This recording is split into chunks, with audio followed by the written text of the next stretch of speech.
Seguimos con nuestro segundo sujeto procesal y estamos hablando de las partes. Hemos visto la concepción desde el Código Civil en sus artículos 90 y 91 que tienen que ver con este primer escenario de la capacidad para ser parte dentro del proceso. Las personas jurídicas, hablamos respecto a las personas naturales, ahora sobre las personas jurídicas. Artículo 633 del Código Civil, definición de persona jurídica. Una persona ficticia, capaz de ejercer derechos y contraer obligaciones civiles y de ser representada judicial y extrajudicialmente. Y subdivide las personas jurídicas en dos especies: corporaciones y fundaciones de beneficencia pública. Y ahí hoy en Colombia existen personas jurídicas que participan de uno y otro carácter. La clasificación hoy ha sido ampliada y entonces tenemos que personas jurídicas de derecho público, un primer grupo, personas jurídicas de derecho público que a la vez se subdividen. Personas jurídicas de derecho público o político, como son las entidades territoriales, ¿cierto? Artículo 86. Departamentos, la nación como tal, municipios. Y personas jurídicas sociales, creadas por ley, por decreto u orden del Ejecutivo, que pertenecen a ese primer grupo de personas jurídicas de derecho público.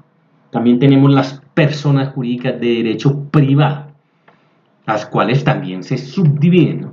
Sin ánimo de lucro y con ánimo de lucro. Por lo general, eso ha tenido mucha evolución en materia civil. Sin ánimo de lucro, ¿cuáles son? Corporaciones, fundaciones, sindicatos, en los cuales se dice que la actividad económica que llegue a ser esa corporación, fundación o sindicato revierte en esa misma entidad y no se distribuye. Y esa es la diferencia con los ánimos de lucro, sociedades comerciales o civiles, donde su producido, por ejemplo, su rendimiento sí se distribuye entre los socios. Entonces vamos en las personas naturales, para capacidad para ser parte, personas jurídicas. Los patrimonios autónomos en Colombia también tienen esa capacidad para ser parte. ¿Quiénes los tenemos o a cuáles tenemos aquí? ¿Qué son los patrimonios autónomos? Todo aquello conjunto de bienes que se encuentren afectos a una misma situación jurídica, con uno o varios titulares, y generalmente de carácter transitorio mientras se define. Estamos ahí. La herencia adyacente, tenemos ahí la herencia adyacente. ¿Cuál es la herencia adyacente? ¿Cuál es ese verbo yacer? Es que existe una herencia, pero no sabemos cuáles son todavía sus benefactores, sus herederos, sus legatarios. Por tanto, está en ese estado adyacente mientras se define, pero ya existe. La sucesión en general, que es toda aquella masa de bienes que deja un de cuyos en Colombia, una persona que fallece en Colombia, pues y a nivel mundial general también, pero ese es el fenómeno de la sucesión y ahí se constituiría un patrimonio autónomo que podría ser parte en un proceso. Todo el régimen de liquidación obligatoria, los regímenes de copropiedad o comunidad, muy comunes hoy, copropiedad, regímenes de propiedad horizontal, en fin, la sociedad conyugal como tal, la curaduría del ausente, un curador que se le nombra al ausente, ahí también se constituye un patrimonio autónomo y podría ser entonces parte en un proceso. Vamos en 3. El cuarto, el concebido para la defensa de sus derechos, que es el mismo nasciturus. Ese sería el cuarto.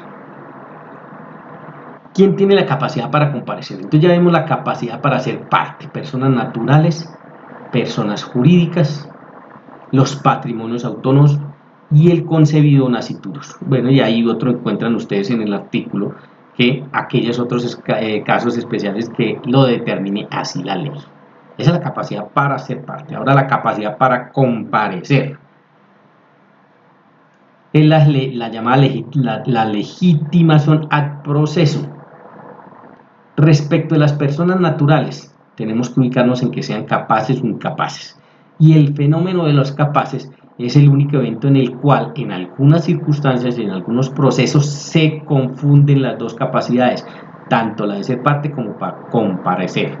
Aquellos casos donde ejemplos son de mínima cuantía, la persona es mayor de edad, goza de toda su capacidad y puede promover un proceso en Colombia, ahí tendría fusionadas, amalgamadas las dos capacidades, tanto para ser parte como para comparecer. Es el caso excepcional. De resto, si se exige representación, ya lo veremos en personas jurídicas, pues ya tendrá que nombrarse su representante. Es en el caso de los incapaces, todos los menores de edad, incapaces en todo el sentido de la palabra, y el nasciturus. ¿Y quién los representa? Sus padres, el curador o los defensores. Entonces miren que este ejemplo nos da absoluta claridad sobre las capacidades para ser parte y la capacidad para comparecer. El preferido, miren cuál es, el del nasciturus, el que está por nacer. El nasciturus en Colombia tiene la capacidad para ser parte en Colombia, sí, cuando va en busca o en defensa de sus derechos. Pero el nasciturus tiene la capacidad para comparecer al proceso por sí mismo, no, pues está por nacer, pues hasta hoy, quién sabe la ciencia mañana que llegue, pero hasta hoy no lo puede hacer. Por lo tanto hay que representarlo. Entonces ahí cuando hablamos de representación estamos hablando de quién tiene la capacidad de comparecer. De ahí que el consejo es, siempre deben definir quién tiene la capacidad de ser parte primero, y una vez tenga usted absolutamente claro quién tiene la capacidad para ser parte, tiene que definir quién tiene la capacidad para comparecer a ese proceso. Si es a través de la figura de la representación, pues saber cuál es su verdadero representante. Entonces se puede dar respecto a personas naturales. Se da siempre respecto a personas jurídicas, porque siempre es a través de su representante legal. Si no son entidades de derecho público, el ministro, el gobernador, el alcalde, bueno, el ministro en vía ejecutiva, el presidente, ¿cierto? A través de sus ministros, gobernador o alcalde. Entidades de derecho privado, por nacionales o extranjeros, en sus estatutos está designado un representante legal con esas funciones y esa posibilidad. ¿Quién representa entonces a los patrimonios autónomos? Volvemos y retomamos los que ya vimos. A la herencia yaciente, ¿quién? Un curador de la herencia yacente. En la sucesión, ¿quiénes son los representantes? Los herederos o el albacea cuando lo designan, quien administre esa sucesión. En la liquidación obligatoria, los liquidadores. En la copropiedad o comunidad, el administrador. En la sociedad conyugal, ¿quién representa a la sociedad conyugal? Sus cónyuges, son los dos socios. Y en la curaduría del ausente, su nombre es claro, el curador que se haya designado.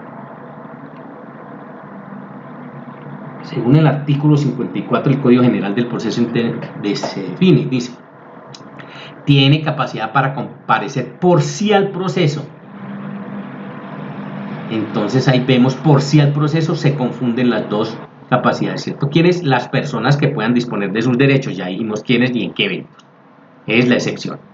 Las demás, que tengan esa capacidad para ser parte, deberán comparecer por intermedio de sus representantes o debidamente autorizadas por estos con sujeción a las normas sustanciales, porque existe y se dará la figura de la representación. ¿Qué derechos procesales tienen las partes? Todo lo concerniente al capítulo que nosotros vimos del derecho de acción y el derecho a contradicción. Entonces aquí lo subsumen y lo traen todo. ¿Qué deberes procesales tienen las partes?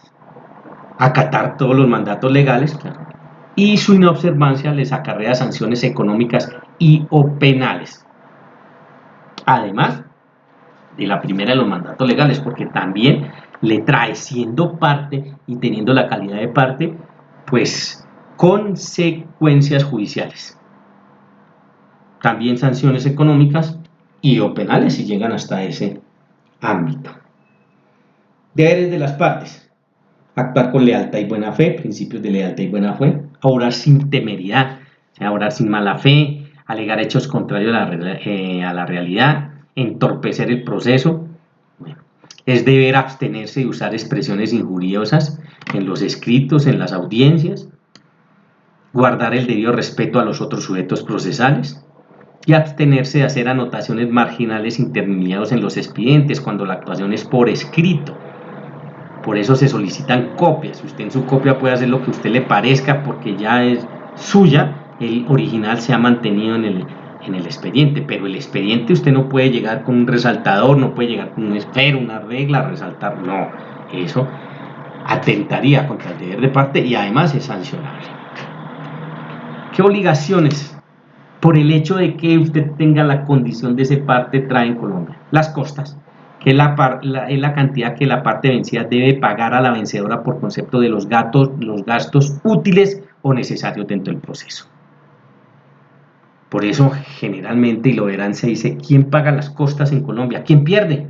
Vamos, es el refrán sencillo y sí, tiene toda la razón. Quien pierde en una actuación judicial porque ha sido vinculado bajo todo este mecanismo de legitimación, pues tiene que cargar o cubrir las costas, como los honorarios de los auxiliares de justicia, las diligencias, las agencias en derecho y todo lo que se produzca en torno a ellas.